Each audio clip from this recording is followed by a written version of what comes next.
like that the way that you explained that, because I do think there are people that are trying to get into the industry and they're like, oh, it's voice acting, but I'm not an actor and I can't really Yeah. do this because I'm not Yes. an actor. And I'm like, well, you have two choices. You can either have the desire to become an actor and go for acting classes and see how you do and see if you can actually make it happen, or Yes. you can try a genre of voiceover that doesn't rely so heavily on your acting capabilities, you know? Yes. And there are lots out Yeah, there. yeah, exactly. So that's really good for people just starting out to know. Cool. So what have some of your biggest obstacles been since you started in the industry? And equally, what have some of your biggest successes been following that? Oh my goodness! As I was looking at that question, and I was trying to think of obstacles. I'd say possibly the only obstacle that I've ever come across was when I was, let's say, meeting with a client and pitching an idea, and the client decided that they wanted to um, play it safe and not do anything different. Hmm. When I would try to explain to them, I said, look, you're investing a lot of time and money in this campaign. If you don't do something that stands out, what is the point of the investment? Hmm. Why do you want to just go do what everybody else is doing? Why do you want to be a lemming? If you're going to do something, stand out. If you want to get noticed, stand out. If you want to have, you got to have a message that cuts through. And so I would say probably the biggest obstacles that I've had over my production career, creative production career, is just basically people who just want to play it safe, Right. don't want to rock the boat, don't want to particularly stand out. Hmm. And then I said, okay, I'll do, do whatever you want, or, pull back here. But my my suggestion is, well, you know what my suggestions are. So so It's so too much. those are the only Yeah. real obstacles that I've ever faced. Successes, well, obviously, working on a campaign and having it take off, et cetera, et cetera. That's been a kind of success, but truthfully, my biggest successes are for the things that I've been involved with that have absolutely no monetary gain whatsoever. In other words, stuff that I was not paid for. In other words, public service campaigns and public service spots that I created and that I produced that helped animals, shelters, homeless people, people who are hungry, people who are dying, just helped people and animals. That is my biggest. Those are my biggest successes. If I can look back on my career and say, what's the proudest moment you've had, is basically doing stuff where I did not get paid.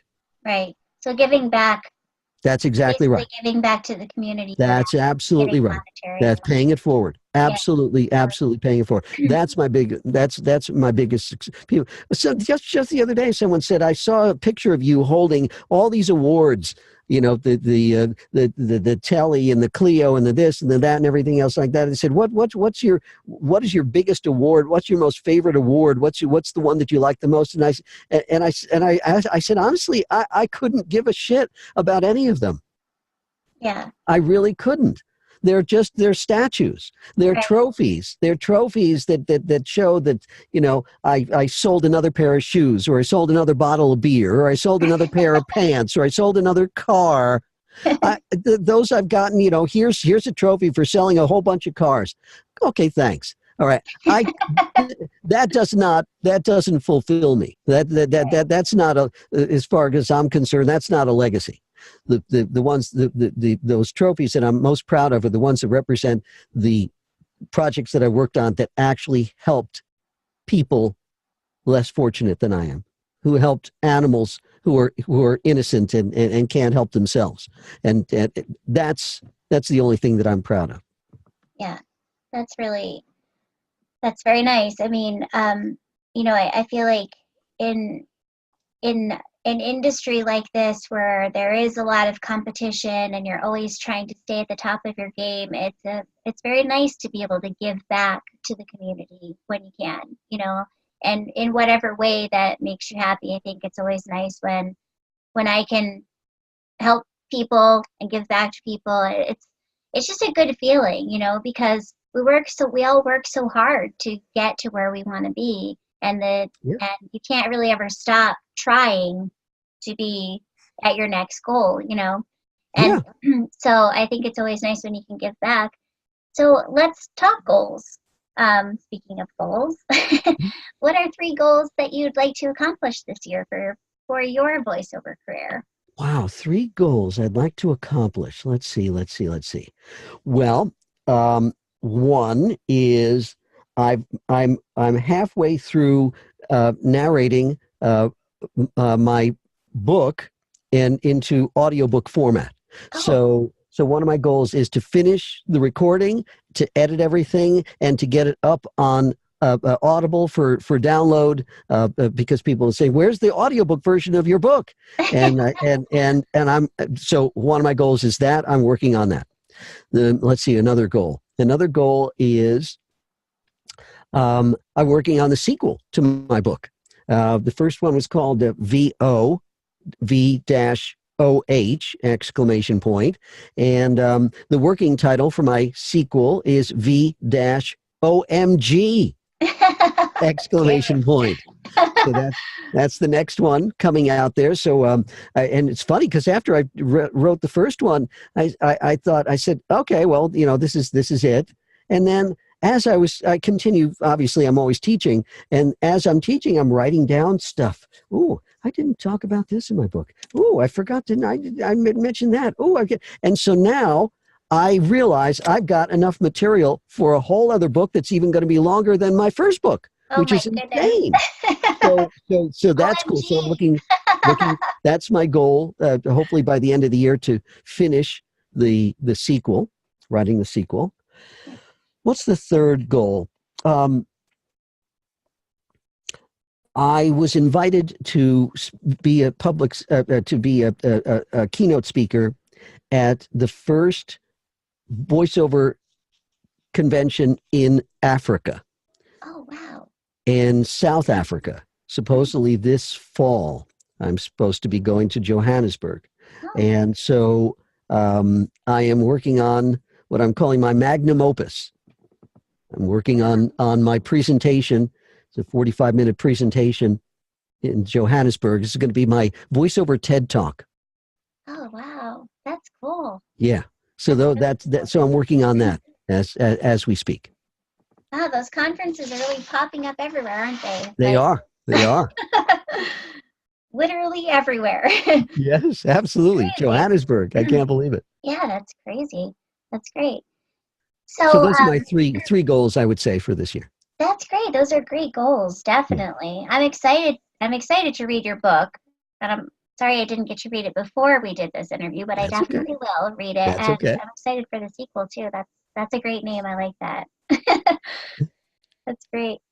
So you offer one-on-one and group voiceover coaching and classes. So tell us about that. How can actors benefit from working with you? Which we've already kind of talked about, a lot of what you do, but yeah, absolutely. Yeah, that's cool because I've got about I think it was maybe about 4 or 5 years ago. I finally started putting my voice classes online. Oh, cool. So for years, for the first 15 years of the 21st century, up until 2015, I had my voiceover classes in Los Angeles in a studio in Burbank, California, and people would come there and we would work out. Have the class in a commercial studio. So there would be an engineer, we would have music and sound effects for a lot of stuff if we wanted to, and it was just a great cozy little studio where people could get together. But a number of people said, I don't live in LA and I want to be in your class. How do we do that? So about 4 years ago, I with a colleague helped figured out how to get my classes online via Zoom, just like we're doing right now. And so now I get, again, people who want to work with me virtually because not everybody lives in LA, of course. Right. And this way, I get to work with people. In my last class, I had one person from Spain in it, and the other person from, where were they? Were they Hawaii, and and Oh, um, and then and then mainland, from Maine to San Diego, and Seattle to Miami, and everything in between. So my online classes are cool. My in studio classes are also cool. In fact, we came up with a new thing this year. It's a brand new thing now. I allow people to audit my classes. And if you want to physically come into my studio, to the studio in Burbank, and sit in one of my classes, you can. But now you can be a fly on the wall and audit one of my classes virtually.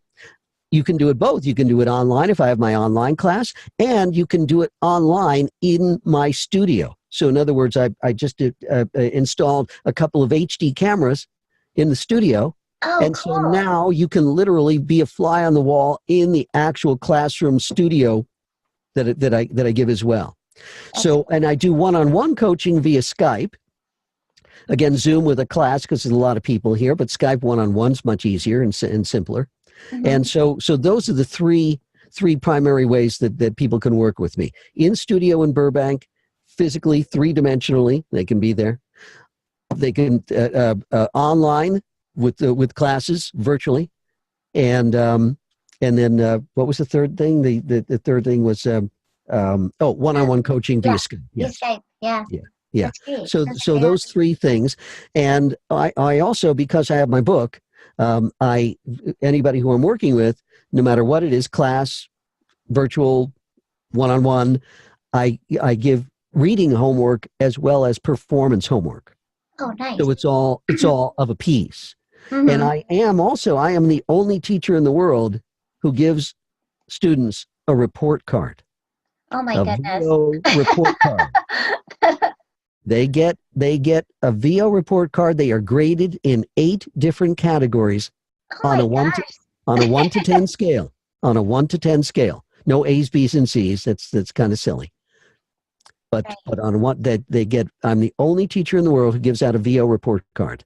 So it's like an X-ray of your skill sets, an X-ray of your current skill sets to show you where you're strong, where you're weak, and it also makes recommendations should you want to continue. Nice. That's fantastic. I like that. That's good. So we already touched on demo production a little bit just in talking about other things. But do you produce all types of demos or just commercial? And also, what are some tips you can give to voice actors on how to find the right demo producer? Because there's I produce a lot of demos, but there are a couple of specialty demos that I don't produce. But I produce commercial demos, narration demos, animation demos, video game demos, e-learning demos. It's those type of things. It's the specialty demos that I don't do, only because I don't have the expertise. For instance, let's say they want for radio stations and or TV stations, things like that. I don't know enough about that field in order to be an expert in that field to be able to produce something like that specialty demo. So I will always refer people to people I know in the business who know how to do those demos really, really well. Right. Exactly. But and promos, that's another one too, which is similar to imaging. Yeah. Right. So promos, again, I always say I know just enough to be dangerous. But in terms of actually producing a demo for promo, I would definitely refer people to colleagues who I know specialize in that area. Yeah. But the primary demos, again, of commercial, narration, animation, audiobook, those I definitely do as well, only because I've recorded, narrated so many audiobooks. So I definitely do that. But those arcane areas, the specialty areas, I usually refer them to experts. Yeah, that makes sense. So, and then one of your questions, the follow-up question was, what tips can you give voice actors on how to find the right demo producer? So easy. You just go online and listen. You listen to their work. You listen to their production. You listen and say, is this the person? Is that the sound I want for my demo? Right. And if you like it, you contact them. And if it sounds amateurish, you don't. Right. You do your homework, just like finding the right teacher, finding the right coach. Do your homework Right. always. Right. Let's see what else. Okay. So I love this part. I love this part of your website that describes you as Marc Cashman Voice Cat. And I'm gonna read this from your website because I want people to hear so they don't. I mean, they're gonna go to your website anyway, but it says, "Let this cat out of the bag. He pounces on promos, attacks animation, purrs at trailers, nimble with narration. He leaps in and out of audiobooks, climbs into ad copy, finding just the right hook. Marc can be all that, a pro VO cat. When you let him out of the bag, voted one of the best voices of the year by AudioFile magazine 3 times and an Audie winner. Marc is a veteran voice actor with 40 years of studio experience in radio, TV, and internet commercials, foreign film dubbing, animated series, video games, and over 150 audiobooks." I love that description. You know, it's very clear of your style and how you approach your voiceover work. And I love that. It really caught my attention. And I was listening to some of your demos on your website, and I mean, this is going to sound so cliche. You have such a great sound. It's like, how many people have you heard that from in your voiceover career? Probably a billion, right? But it's funny because, you know, I've talked to a lot of people and interviewed a lot of people, and I know I've met a lot of people in the industry. But it's funny when you meet someone who, it's like the voice that you hear and seeing the person face to face is, like you said, if you could close your eyes, you could imagine it in any of those given types of work that you've described here. And it's so cool. It's like, it's kind of like, I don't know, this is just like the fangirl in me sort of kind of thing, you know, when you get to talk to people where the voice is so, it's very like, I don't know how to describe it. It just catches your attention. You know what I mean? And so Yeah. that's definitely something you really have going for you. Obviously, you've had a very successful career, and I'm sure will continue to. So your demos, in listening to them, they're very dynamic and versatile. So what would you say your favorite type of work to book is? Like, if you could have your inbox filled with dream auditions, which I'm sure you get daily, which genre are you most enthusiastic about? Oh boy. That's a lot. That's a lot Yeah. of stuff. Yeah. You know, there's very, very little that I don't like in terms of my actual work. Um, it's interesting. Audiobooks. Talk about that just for a second. The irony of audiobooks is the fact that audiobooks narration is the singularly hardest, most challenging thing a voice actor can do.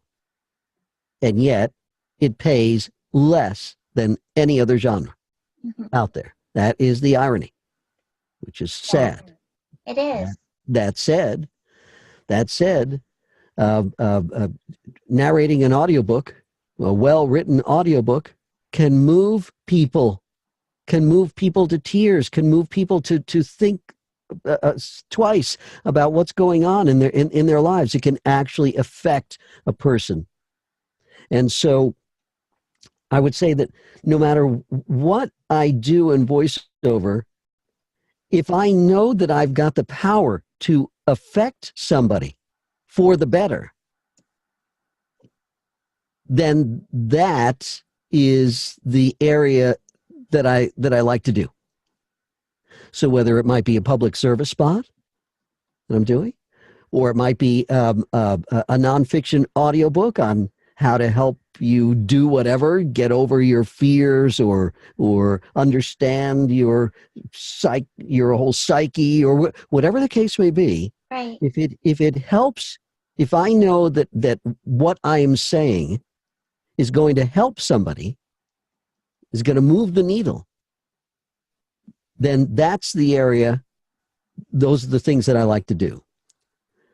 As I said, my talking about buying another car or a piece of candy or shoes or any material object, to me, I mean, it's nice to have the paycheck that goes along with it, but it doesn't fulfill me. Right. It doesn't make me happy. I don't say, oh, I just love selling another car there. All right. No, I love cashing the check so I could go on a vacation if I want to, or something like that. It's a Right. means to an end, but it's not an end in itself. The only thing that I really enjoy is when I know that I'm actually affecting people. So let's say for audiobooks, I might say, what area do you like the best? One area that I love are young readers, the 7 to 12 area, where they're old enough to really enjoy themselves and have fun and be silly and I can make them laugh or understand things where I'm actually affecting the listener. Or if I'm talking about a history book and narrating history and helping somebody understand, what really went on at a certain time and why things are the way they are today. Making just actually affecting people, that's the kind of work that fulfills me the most in terms of, so my dream audition, it's not so much an audition, my dream job is basically knowing that I can actually affect somebody. Right. That's great. That's really nice. Um, so most voice actors are auditioning from their home studios now, obviously, with all the resources we have. What are some home studio essentials that every voice actor should have?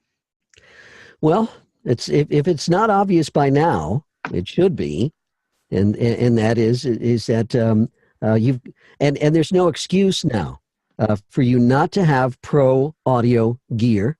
Right. And for you not to, and I always remind people, invest more in your space than in your actual equipment. Mm-hmm.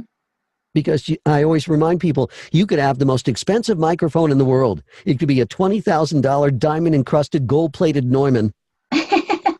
But if you're in a lousy space, you'll sound lousy. Right. All right. So it's this. So again, the essentials are a nice quiet space, pro gear, which does not cost a lot anymore. It used to, Right. but not today. Um, that's it. And Yeah. obviously, obviously a solid internet connection. Right. Your internet service provider has got to be giving you a solid connection there. Otherwise, you're going to be screwed. Right. And that's it. That's it. In terms of home studio essentials, that's it. And one of my colleagues always says, keep it simple. Keep it simple, simple, simple. The more stuff you have, the more stuff can go wrong, and the more Exactly. complicated it is. Keep it simple. That's it. Definitely. That's really good advice. And of course, here's the other home studio essential everybody should have. Everybody should have a consultant who can help them if their equipment, if everything goes down, no matter what it is, their computer, their microphone, their internet, their interface, the software program they're using.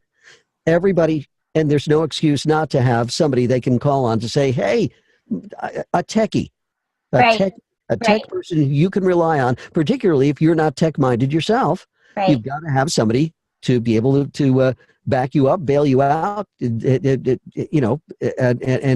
be a troubleshooter, because inevitably there's going to be a problem down the road with something. Right. So always have that backup so you're not stuck up the creek without a paddle. Right. Definitely. That's really good. Yeah. I think there's really no excuses not to have something, like you said, very simple but very professional, and then you're set. With Absolutely. obviously with the Absolutely. proper training and coaching and the skill set to go along with what you're trying to do is all goes along with it. But having pro equipment is absolutely essential. Sure, considering how many other people out there have pro equipment, and if you sound like an amateur, if your stuff sounds bad, no, you could be the best actor in the world, but if you sound lousy, they're going to pass. Right. Exactly. So, do you have any upcoming workshops or appearances that you'd like to highlight? Well, you already talked about the one in South Africa, so that's Yeah. super exciting. I'm Yes, I excited know. I to know know. about that. I'm Yeah. looking forward to that. I hope that happens. I always have classes and workshops coming up. I don't have any specific dates right now at the moment. I will be setting something up pretty quickly, pretty soon within the next couple of weeks. I also have free webinars every other month. I put a free webinar together to answer. To talk about pertinent things and the things that are important to people. In fact, we just had one a couple of weeks ago that talked about how to prepare for an upcoming voiceover convention Right. that you're going to, Nice. and so we did a lot, best practices for attending a convention. What Yeah. to do, what to bring, who to talk to, how to choose, et cetera, how to marshal your time or to manage your time effectively, how to get the most out of the investment that you put in there, not just the cost of the convention, but the flight, the hotel, all the ancillary expenses that go along with it. It's a lot of money. It's a lot of investment. How do you make the best choices for that? So I try to do these free webinars every other month now. And again, another way to pay it forward. Yeah, absolutely. I'll be trust me, you'll see, plenty of promotional things coming up over Absolutely. over the Yeah. next couple of weeks I'll there. keep my eyes peeled. Everyone keep your eyes peeled for all of his workshops. Thanks, Val. Yeah. And so, what are you working on now? I'm sure it's a ton of stuff, but what are you working on now that you're allowed to talk about? Because we know that the good old NDA is Oh everywhere yeah, you go, yeah, you know what I mean? yeah. Let me see. What am I working on now? Again, there are always works in progress. I just finished an audiobook, and I'll probably be starting another one whenever they call. I'm really not concerned about it. What I'm working on now is really just I'm still doing a lot of teaching, a lot of instructing. Um, I am considering actually doing a couple of new demos, just updating my demos Mm-hmm. and getting ready to work on that. So I'm allowed to talk about that. Um, and I'm not under any NDA restrictions at the moment. So that's kind of cool. That is, And it's just it's just I'm a juggler. So I juggle. There are a lot of things I'm juggling all at once, and fortunately, I'm not dropping any of the balls, which is cool. that's And it. but yeah, I'm really I'm beyond the beyond blessed. I every day is different. Some days I'm teaching, some days I'm performing, some days I'm speaking, other days I'm writing, and everything in between. So no day is the same, and which it would drive me insane. One of my colleagues is an audiobook narrator, and that is all he does primarily. I mean, every single day he's booked in the studio narrating an audiobook. He's one of the most in-demand audiobook narrators in the world. Wow. And whenever we get together, I always remind him, I said, I could never do this day in and day out. It would drive me absolutely insane. Exactly. Insane. I just couldn't do it. Yeah. So I'm glad that I've got a number of different things that I'm doing on a daily basis that keep me busy and occupied, and I can't believe some days I'll put in sometimes 10 or 12 hours in the day, and I can't believe that the time is gone. There's that much to do, but there is, and I feel that's okay because yeah. I cannot believe. Somebody asked me the other day. They said, "How do you not get burnt out?" And considering you'd been doing this over 40 years, and that truly amazes me too. That I am as passionate. I am more passionate about what I do now than I was when I started. And when I started, I was insane. And I was just absolutely. I was just. I lived it, ate it, breathed it, slept it, dreamt it. Yeah. And I still do. You have to. You have to.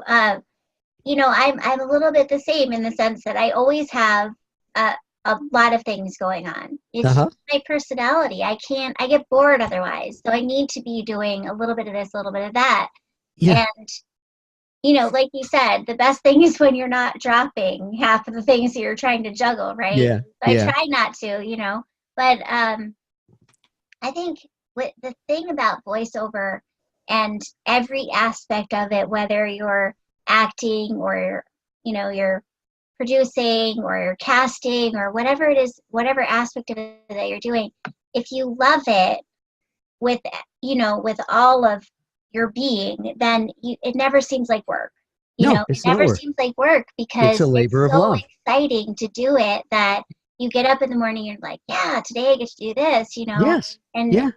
doing this show, like every time I get to interview someone new, I'm like, oh, I get to find out about this person, I get to figure out questions for them, and I get so excited. Like I love learning from everyone in the industry and hearing about their stories. So it's really great to hear about the things that you're involved with, and it's so exciting to me.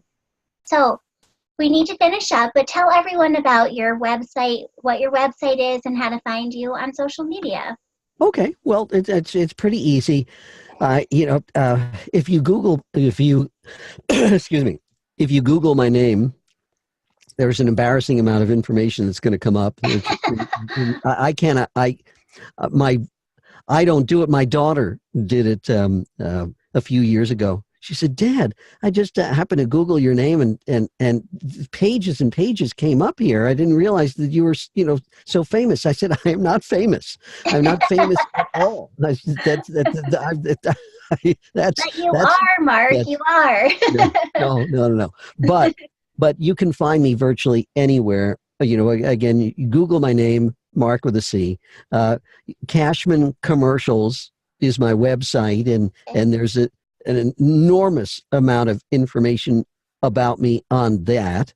So you can find out in just ridiculous amount of information about me there. You can hear stuff that I've written and produced. You can hear stuff that I've voiced. There are I think there's something like 10 pages or maybe more of information and material on there. It's just voluminous. But yeah, you can find me on my website. You can email me directly, Marc, M-A-R-C, at cashmancommercials.com. I will get back to you. I have people all over the world writing me. Oh, that's the other thing. I have people writing me that they found my book or they've read my book and they have a question about my book. And the other day, somebody said to me, how many books have you sold? And I said, I have no idea, but I don't care. I said, the one thing that I care about is not how many books I've sold. It's where those books ended up. Right. When I was a kid, I lived in the mountains. And there were these little streams and brooks and streams that went through all over the place. And we would make little paper boats. We'd make little paper boats and we'd float them down. We'd start them. We'd put them in the water and see where they went, see where they ended up. That's what I love about the book, is that it ends as somebody writes, somebody's in China. How are they reading my book in China? What are they doing? They obviously read English, but they're writing to me from China. This is insane. That's Or so cool. Finland, crazy stuff, places where so that to me is that's the coolest thing. So let's see. All right. So my website, cashmancommercials.com. Email Marc at cashmancommercials.com. On Twitter, what do we have here? Oh my gosh, I have all these. Well, like to Twitter, I think it's Marc Cashman. And to Facebook, it's Marc Cashman. Also, there's a Marc Cashman on Skype, but there's another. He lives in Toronto. There's another Marc. He spells it the same way I do. So I'm Marc Cashman too on Skype, but that's An a Skype imposter. link. So yeah.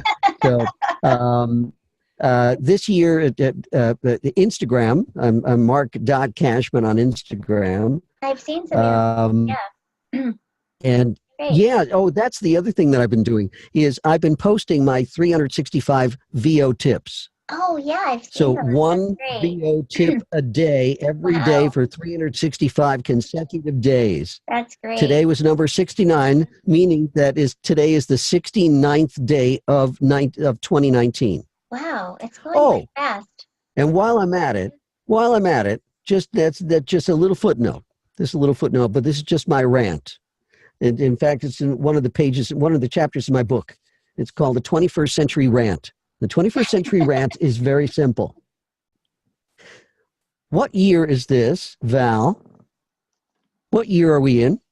2019. That's right. You were in 2019. Thank you very much. You're in 2019. You're not in 2019. So I I urge everybody who is still stuck in the 2000s to stop. Just stop. Because starting next year, everybody's going to say 2020. Yeah, they're going to Yeah, be holdouts. They're still going to say 2020. But all right, 2020. 2000 was good enough until 2009. And when after we were done with 2009, then we needed to go to our 20s, Right. 2010, 2011, 2012. This is 2019. Next year is going to be 2020. Got it. Okay. 100 years ago, when the century turned, people didn't say, oh, it's 1,900. Right. They said it's 1900. Okay. And a century before that, they said it was 1800 and 1700. Do you know Right. why people are saying 2000? Do you know why? Here's why. Because an entire generation, my generation, grew up with the film 2001 A Space Odyssey. So Right. for 40 years, we were dreaming about 2000 and 2001 and the millennium is so cool. Well, of course, when the millennium happened, of course, it was the year 2000. Everybody said 2000, but they loved saying that. 2000. Oh, it sounds so magical. Oh, it sounds so amazing. 2000. So, of course, 2001 followed because of the Kubrick film, right? We had to say 2001 because they Right. said that back then. So that was the template. That was the template for the next decade. From 2000 to 2009, that's 10 years. I think that that was totally legitimate to say 2009. But once we got to 2009, once we were finished with 2009, we really needed to get back to the program here. 2010, 2011, 2012. This is 2019. Next year is going to be 2020. In another 30 years, it's going to be 2050. In other words, it's going to be 20. And then at the end of the century, it's going to be 2099. 2099. And then what's the next year going to be? Is it going to be 2100? No. It's going to be 2100. Right. Yeah. 2100. Got it. That's what it's going to be. So in a 2100. script, what you're saying is Thank you. Thank you very much. if You're going to you're say 20, called not for a date, 2000. like That's right. 2019. And that's Thank really you. good to know. Yeah. That's my rant. That's my rant. I'm standing by it. It's a good one. I think that's funny because I remember when I just started out in voiceover, and I remember getting scripts with like numbers in them. You know what I mean? Yeah. And like I can't even think of a good example. Like say it was like I don't know, 168, and Yeah. or something like that, and they would say, make sure you say 168, not 168, or something. Right. I don't know if that's a good example, but you know what I mean? Like Yeah. that kind of thing. And Yes. so it is actually good for people to know to say 2019. You're not going to get to a script and say, well, it's 2019 now. And, That's right. That's yeah, right. that's Just really good. again, we're past the 2000s. We're done with 2000s. The magic of 2000s worn off. Let's just move on with saying the name of the year like we've said all the other years before Yeah. and afterwards. Okay? Right. We're not special snowflakes here. Let's just get on with it. Great. Well, thanks so much for being on the show, Marc. Thank you for your time Thank you. and for your knowledge. I really appreciate it. And I will put all of the links to your website and all your social media Oh, handles in thank the you. description of the video so everyone can make sure to find you and get in touch with you for coaching Thank you, and Val. for everything like Thank that. you. So, This is a pleasure. This is such this so your all your questions were very pertinent and hopefully my responses were informative. absolutely. Thank you. Excellent.